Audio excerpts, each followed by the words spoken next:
soul. And all of my life from that very hour I've yielded to his control. I've yielded to his control. Wonderful, it is wonderful, it is marvelous and wonderful what Jesus has done for this soul, for my son. Their heart has never been told. It is wonderful, it is marvelous and wonderful, wonderful what Jesus has done for this soul of mine. Their heart has never been told, never been told.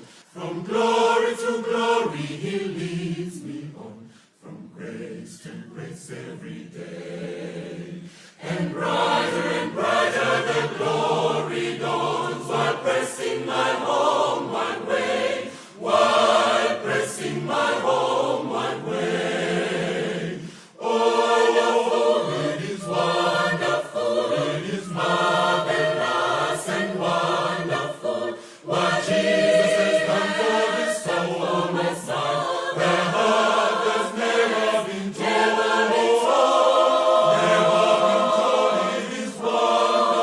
It is wonderful, it is marvelous and wonderful, wonderful what Jesus has done for this soul of mine.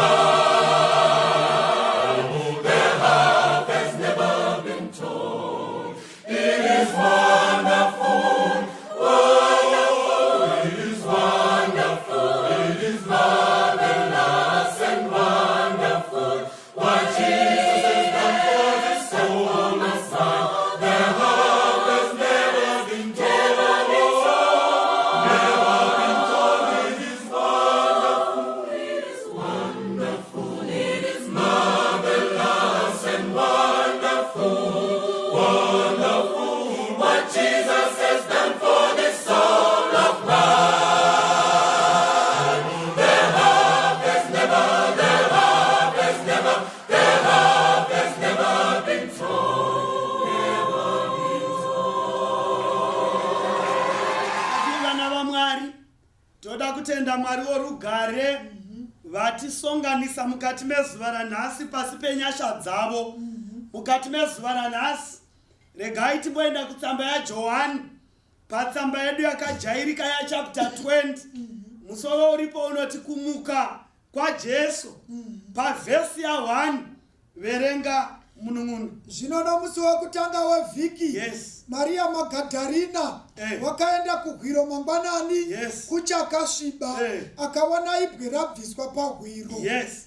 Zvikai nomusi wokutanga wevhiki watinotenderana nyika yose kuti ndosvondo zuva rokumuka kwaKristu.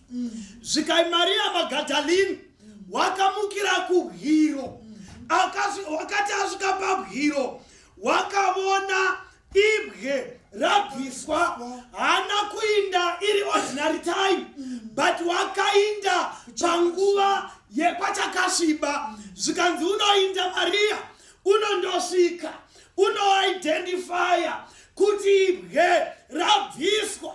Zvandakadzidza pana Maria, she was watching closely paburial yaJesu, akatarira nomuisigwe webwe. Pakati asvika wakaandastenda kuti pane chaitika pabwe Tshuma, ibwe rabviswa. Maria haana kutarira mukati, konzeni yake yaiva yesurfeit of Jesus. Bwe pamukova pachina, handingapindi ndiri ndoga. Regai ndimanye, verenga pavhesi ya2. Pavhesi ya2. Akamanya akaenda kuna Simon Petro, nokuno mumwe mudzidzi waidikanwa naJesu, akati kwavari, vabvisa Ishe muhwiro, hatizivi pavakamuisa. Mwari ngavakomborere kuverenga kweshoko ravo. Maria unoti avona kuti bwe rabviswa. Chakavanzika chaJohn chapter 20 chinodikisa pakuti Maria waiva nezvaaifunga mumwoyo. wakaita fungira mumwoyo gwendo gwemba akati handichamiriri kumuka kwavamwe, regai ndimbondocheka kuti is my savior still there.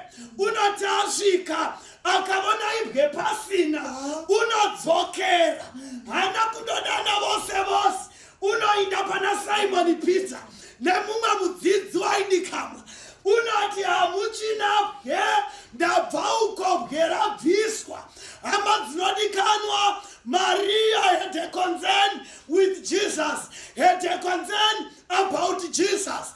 Unomukira ari oga asina wakaya, unowana ibwe rakabviswa. Amen. Saka Maria unodana vana, unomanya kuna Peter na mudzidzi wakadikana achivabudza kuti bwe rabviswa. Vakati kwaari, vabvisa Ishe mubwiro, hatizivi kwavamuisa. And the concern ya Maria yaiva yokuti, come, let us go together and check for our Savior. Regai ndikuudze ishamwari dzangu, nyaya yegwendo gwechikristu iye zvino panotsvaka madzimai, panotsvaka vasikana vanomira parutivi vakatsigira maelders pakufamba kwevhangeri kuti Ishe wadu wabviswa.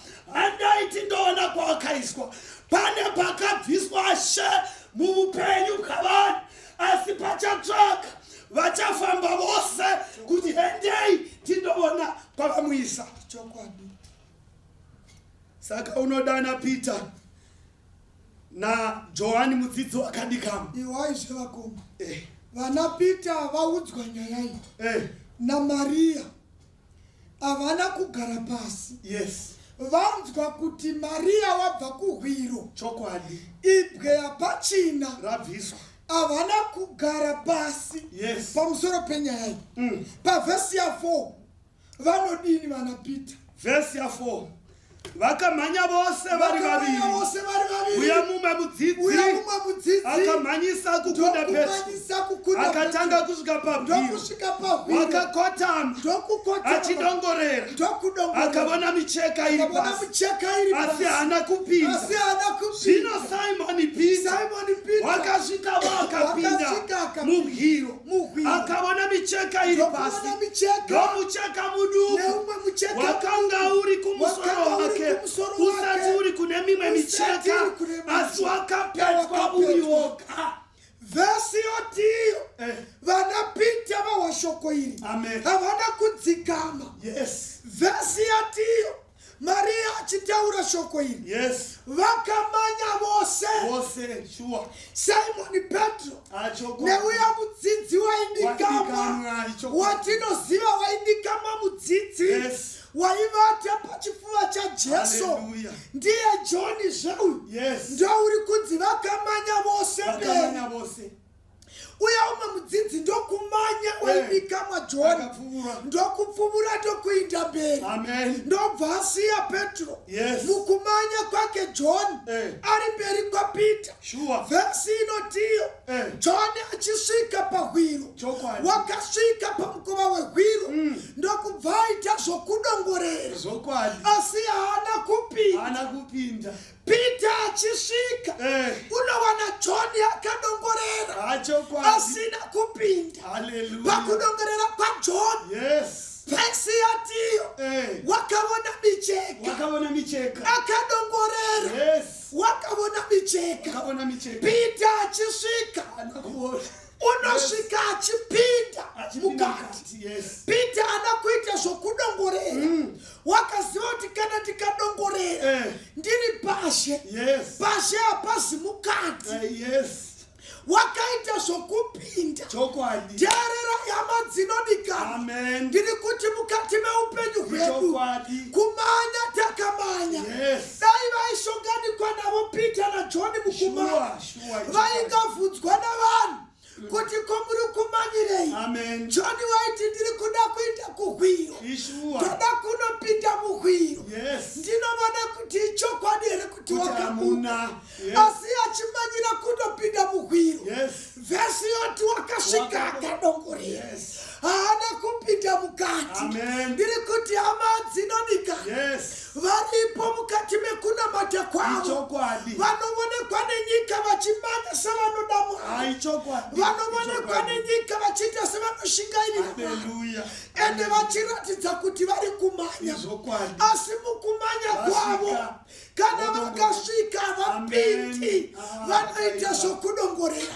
Ndiri kuti hama dzinodikana, hauziwe here mukutenda kwako uri kunamata wakadongorera, iwe usiri mukati munhu uri wakadongorera. Zvomukati unozvida, zvokusha unozvida, saka uri kuda kupinda mukati, uri kuda kuita kushe nekuti unoda zvose. Ndiri kuti hama dzinodikana, kana uchida kuziva nezviri mukati, pinda mukati. Vazhinji vari kuita kunamata, vachinamata vakadongorera. Unovonekwa sei kuti uri kunamata wakadongorera? Handiti unoona kamupfekero kakwa, kekuti kana uchipfeka unosiya mazamu pashi. Kunamata unoda asi uri kunamata wakadongorera. Unovona mhinduro dzako idzi, chero munhu akataura newe zvakanaka, kamupinduriro kakwa kanoratidza kuti wakadongorera. Handiti unoona kamunamatiro kakwa, hasha dzaunadzo hati unodziona. Kumanya uri kumanya, pati uri kusvika uchidongorera. Kunamata wakadongorera. Kunoonekwa chero pamudziro, kunoonekwa chero pamatauriro, kunoonekwa kuti kana uchinamata mari yako pakunamata kwaMwari haudi nayo. Mozisi unoti tichaita nevana vedu neng'ombe dzedu, pakunamata chero mahwanda eng'ombe dzedu tinomada. Saka vanoonekwa kuti vanonamata vari mukati, vanonamata nezvavo zvose vachipa Mwari, asi vanonamata vakadongorera. Vanogoda Mwari, kana vachipa vanoti tinopa moyo, asi mari havadi nayo. Iti kuti hama dzinodikana, John wakasvika, asi wakasvika akadongorera. Hausi munamati wako here munhu waMwari? Nyaya yokuti unamati yakadongorera haibudi zvakanaka. Kana usingadi kunamata wakadongorera, ziva zvinorekwa neBhaibheri pamusoro pezvekudya kuti rinoti kudii. Worega kunamata wakadongorera, usingapikisani neshoko. Kana Bhaibheri rikati chengeta murayiro, chirega kudongorera, pinda pamirayiro. Kana rikati bhabhatidzwa kamwe nemvura zhinji, rega kudongorera uchiita utatu, nyikwa kamwe sezvinoreva shoko. Kana Bhaibheri rikati munhu wakafa hapana chaanoziva, rega kudongorera uchingotevera zvavanhu vakafa. John wakadongorera. John wakadongorera.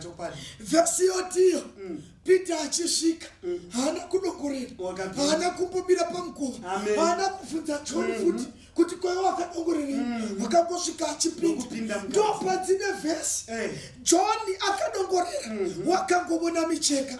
Asi Peter paakapinda mikati, wakabona micheka. Pamusoro pemucheka akabona kamucheka kaduku, kakanga kakapetwa, kakaiswa kumusoro waJesu. Ichi chimucheka ichi chakaonekwa naPeter. John haana kuchivona nemhaka yei nokuti haana kupinda mukati. Kuti vazhinji vanogona kusora Mwari vachiti kuna Mwari hakuna zviriko, chero tikanamata Mwari hatiporesi. Zvakonzerwa nokuti iwe uri kunamata wakadongorera. Asi ukapinda mukati uchavona zvisina kuonekwa navanhu. Ndiri kuti ukapinda mukati mesamino raMwari, ukanamata Mwari ari mukati mako, uchavona zvisina kuonekwa navanhu. Peter wakaona kamucheka kaduku, kakapetwa, kakaiswa kumusoro waJesu.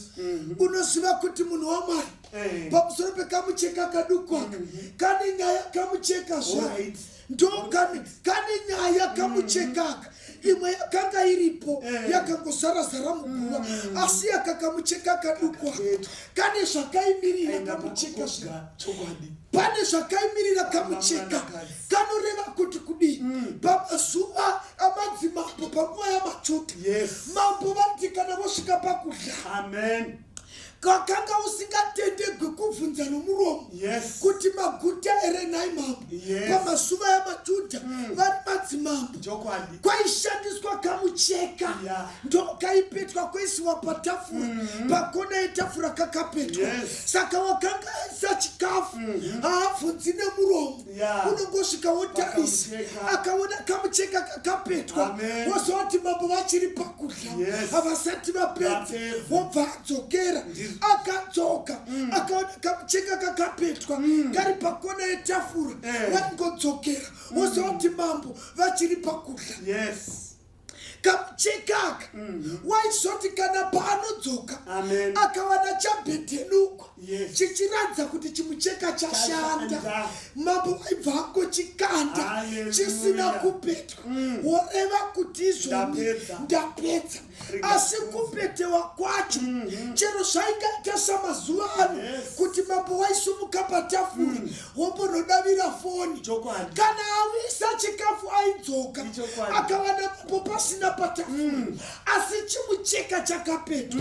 Waiziva kuti chero mambo asipo patafura asi havasati vapedza kupetwa kwakamucheka kanoreva kuti mambo uchadzoka chero asipo iko zvino. Asi kana chimucheka ichi chakapetwa ichi mambo uchadzoka. Chero aingasumuka kaenda kutoileti kana chimucheka chakapetwa chairedza kuti mambo uchadzoka patafura. Saka Pita wakapinda akaona chimucheka chakapetwa. Zvichireva kuti kudiva koma. Zvichireva kuti kupetwa kwakaita kamucheka. Jesu uchadzoka. Ndiri kuti hama dzinonika famba munhu waMwari. Kana chimucheka chapetwa ataura kuti unodzoka. Ichokwadi kuti muchinda unodzoka. Saka vakomana vanoti vapedza Pita naJohani ukaverenga pavhesi ya10 kunonzi vakadzokera kwavakanga vabva. Asi pane nyaya inoti tibatei Tshuma. Vanoti vasvika Maria avataurira kunonzi zvino Pita nomumwe mudzidzi vakamhanya vakasiya Maria behind. Hapana wakazoita hanya naMaria wakavakokera kuna Kristu. Regai ndikuudzei hama neshamwari, pane hondo dzatakagwira vamwe muupenyu vakamanya vakasimuka pakutenda asi vakati vamira hapana wakaita hanya newe. Asi Mwari ngaavongwe. Maria zvina kumumisa wakaramba achienda kuhiro.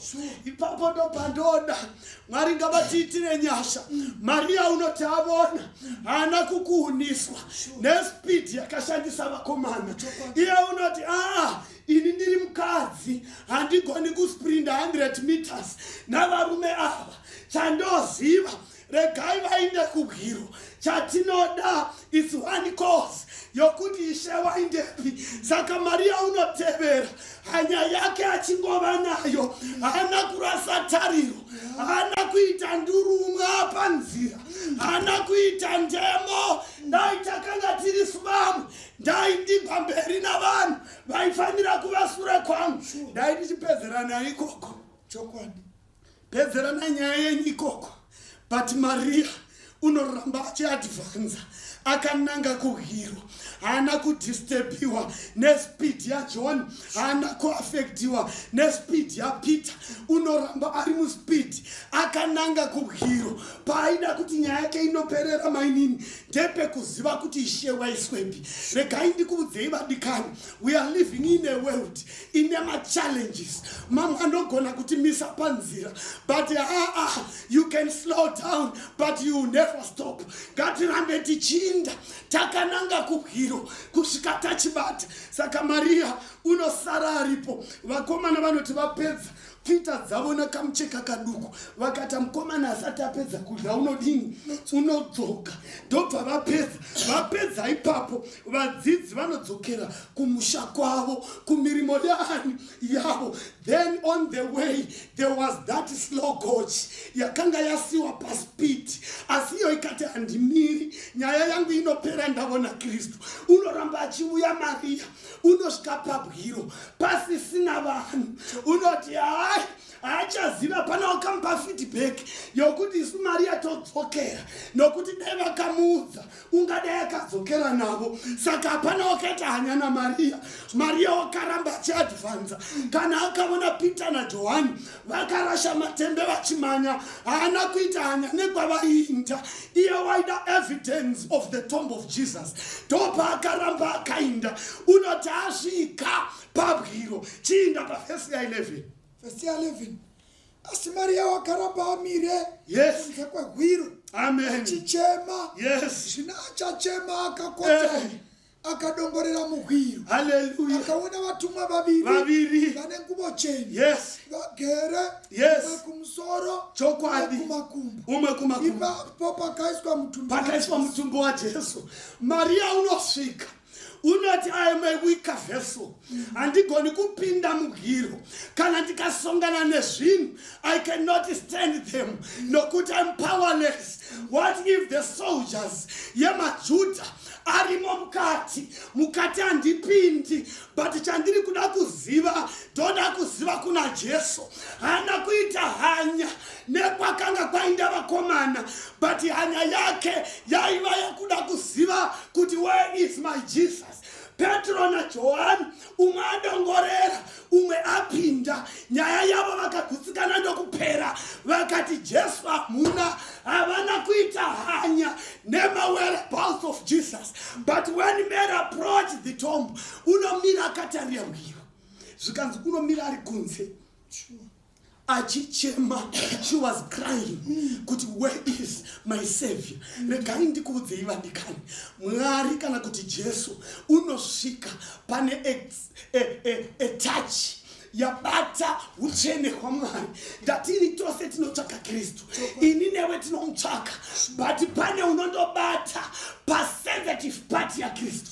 Saka Mary unomira unoti I'm a weaker vessel, but pane chinhu wani chandiri kuda pano pabwiro, where is my Jesus. Regai ndikuudzei vadikani, vamwe vanovhunza kuti mari dzavo dziri kupi, vamwe vanovhunza kuti vana vavo vari kupi, but to Mary wakangaruza zvose apambadza makore achirasha nokutengesa muviri, but ike zvino choraramira kuchina unoti where is my Jesus. Maria unochema akamira pabwiro akadongorera mukati akati zvishoma wava kugena confidence akati regai ndidongorerevo chero fiye iripo. Unoti adongorera nokuti pana Maria there was a search of the heart.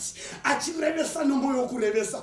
Denga rikagara emergency meeting vakati hazvigoni kuti Maria adongorere avone madhendi, Maria ngavone vatumwa adongorera. There appears the angels for the comfort of this woman. Regai ndikuudzei vadikani, pane patakadongorera mumabwiro oupenyu tikavona rima. There is no light mukati mebwiro bwoupenyu. Kana tapfigirwa mubwiro hatigoni kuwana chiedza. But when Mary searches Christ unodongorera.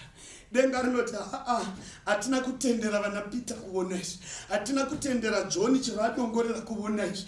Maangels manyai mutaure naMaria. Saka zvikanzi vakanga vagere mumwe kwaiva nomusoro waJesu, mumwe kwaiva nomutumbo waJesu, vakamutaridza picture yemavatire aKristu. Mary unozviona kuti kugere muchinda uyu ndokwaiva nomusoro, kugere uyu ndokwaiva namakumbo. Maria vanotarirana. Verenga vhesi ya 13. Ivo vakati kwaari, mai munochemeiko? Yes. Akati kwavari, nekuti vabvisa Ishe wangu, zvino handizivi kwavakamuisa. Vatumwa vanoti regai ndikuudzei vadikani, pane time yokuti denga rinogara emergency meeting rotuma vatumwa kuzokuvhunza kuti unochemei. Amapawisisa here vana vaMwari. Pane patakachema kuvanhu, pane patakachema kuvarume vedu, pane patakachema kuvana vedu, pane patakachema kuvabereki vedu. But there is a time yatinoda kuita sanctify, yandinoinda pamberi paMwari kundochema. Zvikai vakati vadaro, zvikanzi vatumwa vakati, mai munochemei. They were concerned about what made Maria to cry. Zvikanzi ndai mundoona kuti mukadzi unochemei. Pamwe unochema mari, pamwe unochema vana, mubvunzei kuti unochemei. Alas, pamoyo waMaria there was only one person. Zvikai kudina Maria. Zvino wakati achireva izvozvo, yes, akatendeukira shure, akaona Jesu amire, yes, asi haana kuziva kuti ndiJesu. Amapawa here vana vaMwari. Zvikanzi vatumwa vachireva izvozvo, denga ravuyisira Maria two angels for a comfort. Kuti vasongane nezvaichemera. Regai ndikuudzei vadikani, munochemei. Chirikadzi, munochemei. Songanai naJesu, mutaure navatumwa zvamunochema chaizvo. Regai ndikuudzei vadikani, vana baba munochemei. Kana muchichema, Mwari uchatuma vatumwa kusongana nemi. Saka vanosvika, zvikanzi vakadero. Jesus could not stand misodzi yaMaria. Nokuti pakatumwa vatumwa vaifanira kunge vakapedzerana naMaria. Muri pauyisa here vana vaMwari? Vaifanira kunge vakapedzerana naMaria. Asi Jesu unoti vatumwa vasati vapedza namai, Jesu unoti vakomana ndichamiriri dzimwe nyaya dzose. I cannot stand this woman's tears. I am here for her. Saka Jesu unosvika. Zvikai vachirava izvozvo, Jesu wakavona, Maria wakavona shure kwake kwamira Jesu, asi haana kuziva kuti ndiye. Nemhaka yekuti pane zvaishuvira pamoyo. She could not believe her eyes. Akati amutarira, Jesu wanga achinja fomu kuna Maria. Haana kurangarira kuti ndiye Kristu zvechokwadi. Zvikanzi kudi, Jesu akati kwaari, mai munochemei? yes, Munotsvaka aniko? Iye achiti ndiye murimi womunda. Akati kwaari, Ishe kana murimi, mamubvisa ndiudzei pamamuisa. Amapawa here vana vaMwari. Jesu unosvika, unoti kuna Maria, mai munochemei. Zvikanzi naMaria unomutarira, unoti ndiye umwe murimi wemunda. Pane patakataura naMwari tikatadza kumita recognize. But chandakada pana Maria, chero anga asina kurecognize Jesu, haana kubva panzvimbo yokuda kumuvona. Unoti ndoda kukuona. Saka Jesu unoti chausingazivi ndo chandauya kuzokutaridza. Unovhunza Maria kuti Mwari wedu pachake ungaita hanya to an extent yokuda kuziva nokuhwisisa kuchema kwako. Kudenga kuda Mwari vanogona. Mwari ngavatiwanire nyasha. Saka Maria unoti amutarira akati ndimudzei henyu kwamamuisa. Nokuti handina imwe nyaya ndavinga pano. I am looking for my Jesus. When it comes to Jesus, it's better kuti ndipinde mudenja. Where is my Jesus? Zvikayemi murimi womunda, ndimudzei kwamamudini, kwamamuisa. Ndinoona kuti Maria dai aigona kuzuza murimi weminda. Waimuzuza vakasundidzirana, achida kuziva kwaadini naye kwaaiswa. Zvikai kudii? Verse 16. Jesu akati kwaari, Maria. Iye akatendeuka akati kwaari nechiRebheru, yes, Rabhoni, ndokuti mudzidzisi. Aimira ipapo. Ipapa pane nyaya. Maria uri kutaura nomurimi womunda. Uri kuti ndimudzei kuti Ishe wangu maisebe. Achitaura naye akamutarira. Jesu unoti, Maria, Maria uno understand the voice of Jesus. Murume wakataura naye patsime unoziva wira Kristu. Saka pakati Jesu Maria, Bhaibheri rinoita une rinoti wakatendeuka akamutarira. Yet Maria achitaura naJesu wanga akatarira murimi womunda. Paanonzi Maria naJesu, Maria ipapo brain dzake dzakaita U-turn, ndobva atarirazve kuna Jesu. Haana kuzoona murimi womunda, unoona Jesu pachake. Zvikanzi naMaria mudzidzisi, Rabhoni ndokuti mudzidzisi. Jesu akati kudii? Jesu akati kwaari, usandibata nokuti ndichigere kukwira kuna baba. Yes. Asienda kuhamba. Yes. Ndinokwira kuna baba vangu na baba venyu. Amen. Kuna Mwari wangu na Mwari wenyu. Yes. Maria Magdalena akaenda. Amen. Akaudza vadzidzi achiti. Ndabona Ishe. Ndabona Jesu. Uye kuti wakanga audzwa zvinhu. Uye wakanga audzwa zvinhu zvinai. Mwari ngavakomborere kuverengwa kweshoko rako. Perseverance dzaMary ari pabwiro dzakaburusa denga vatumwa vakasvika. Perseverance dzaMary ari pabwiro. Ini ndinofara nomuKristu usingatariri his left or her right, usingacherekedzi those around her. Chero segregation ikavapo pakati penyu, iye hatariri kusarudzwa, unotsvaga Kristu. Saka Maria unoramba amire denga rose ndokuburuka naJesu pachake ndobva osvika pana Maria. Paanomuti Maria, Maria unoti Rabhoni, nokuti she knew the voice of a Jesus. Regai ndikuudzei vadikanike zvino, pataimu yatiri kurarama vatendi vachasara vamire naMwari ndeavo voka who understand the voice of Jesus. Ndo avo vachati vapinda pamacrucibles vanogona kusara vamire vakwatiswa mucrucible, asi because they understand the voice of Jesus vanoramba vachitsva vakamira. Maria was desperate for Jesus. Ndo mweya unofanira kuva pakati pedu mumazuva ano. Maria unodzokera wondovaudza kuti ndamubona uri pawisere vana vaMwari. Ndofunga vana Peter vaigona kuti kufarisa kwako kwatanga wamuona kupi, nokuti isu tabvamo manga musina munhu. Maria akati ndamubona, ndobva uvarondedzera zvaakanga avona. Ukavona wapinda pakaoma, wait for Jesus. Sure. Pray to Christ. Amen. Until he appears. Amen. He might send angels. Amen. But angels are not Jesus. Iti ndinoda iye pachake Jesu bune. Jesu wakaburuka nokuda kwa Maria Magdala. Munhu wakanga ane zita raiva nenhoroondo yezvakaipa mukati mezuva ranhasi. Vadikani vangu, zvimwe vanga vapo, handizivi chuma kana pane zvaungada kutaura nokuwedzera, nokuti nyaya yaMaria, if we are not searchful pana Kristu like what Maria did, atigoni kupabuda.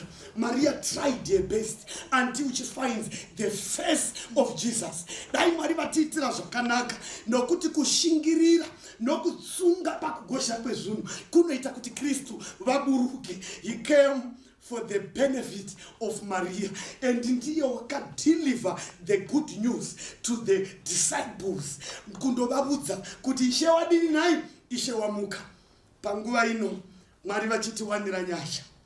Toda kuwana nguva yekunamata kuti Mwari takakutsvagai for such a long time. Pamwe takabva panzvimbo like John and Peter, musina kutuma messengers. Pamwe takaona messengers, we did not wait for you to come and appear in our lives. Panguva ino yenguva dzino mukati mezuva ranhasi, it is my prayer, my sister, that Jesus meet you at the point of needs. It is my prayer, my brothers, my mothers, and our uncles, kuti Mwari vasongane nemi panguva dzenyu dzokutambudzika. Ina ndina gakava naMwari apa, ndakasongana navo pakawanda, vakandiitira zvinotyisa. I was fed by a mad woman, zvinhu zvisina kumboonekwa navanhu, asi ndiri umwe wevanhu vanouoka tou ndichitenda simba raMwari rokuchengetwa nomugwere wefungwa. Vapenyu varipo. This Jesus, in any time, he can show up in your situation. Mwari ngavakubetsere shamwari dzangu. Kudenga uku kuna Mwari vanogona kuripira mhaka dzedu pasi rino tichivapenyu. Mwari vanoitira zvakanaka. He appears for Maria. He can also appear for me and you, my sister. Unogona kuzviratidza kunyangwe nanhasi kwauri mudikani wangu. Regai tinamati. Kuna baba vedu vari kudenga. Amen. Tabuya pamberi pechigaro chenjovushe nechigaro chokutonga. Ndimi moga munoti pamavhura. Amen. Hakuna uchavhara. Pamavhara hakuna unovhura. Kana Elijah akachengetwa namakunguo, imi mukachengeta Maria mukati meusiku achikutsvaga inokutsvaga chiso chenyu. Here comes the sisters in Christ. Here comes our elders, our pastors, our deacons. Havanoi vanhu venyu nyika yose. Vanoda kuuya pamberi penyu nenyaya dzavo. They need your strength. Vanoda kubva vakuonai Mwari. Tigwirai nokuti muri Mwari. Panguva ino Mwari tinokumbira nyasha. Songanai nesu pakuchema kwedu. As we shall finish kuterera nyaya yeshoko renyu. Rangarirai vana Maria vachakamira pabwiro vari kuti havazivi kwamaiswa. Show yourself in their lives. Vave neevidence yepresence yenyu mukati meupenyu. Mazvita mutsvene waIsraeri. Imi munotyisa hamupikisiwi. Pane patakakonewa kuchengetwa navapenyu pamazuva ekare kare. Mukatuma mugwere wefungwa akarepresenta everyone. And you were there, imi Mwari. Mukazviratidza muupenyu hwedu. We have many testimonies dzatinogona kutenda pamberi penyu. Avo vana Maria vari kuchema vamire pabwiro. Show yourself and give them a charge. Avo vana Peter vari kutambudzika vakushaiwai. Show yourself and give them courage to live and the courage to stand on until you appear. Mazvita enyu mutsvene waIsraeri nokuti matiitira zvakanaka muzita renyu rinogara nokusingaperi. Amen. Amen. Angawe mangwanani ayo erumuko, Jesu ouya kutora wake kumusha. Tosangana newadiwa wakafa kare, togara na Jesu narini. Tosangana kumusha Jesu anogazira. Tose topfekedzwa korona nedzonguo chena. Imbira riyore rukuriro rwa Jesu. Uye tiende kumusha kofadza.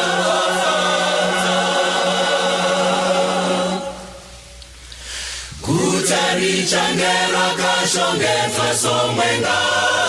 Zuva ripenyi Jesu ndiye chiedza. Nzira dzaro dzichange dziri dzendarama. Ngatisangane kumushako. Tosangana kumusha Jesu anogadzira. Tose topfekedzwa korona nedzonguo chena. Imbira riyore rukuriro rwa Jesu. Uye tiende kumusha kofadza.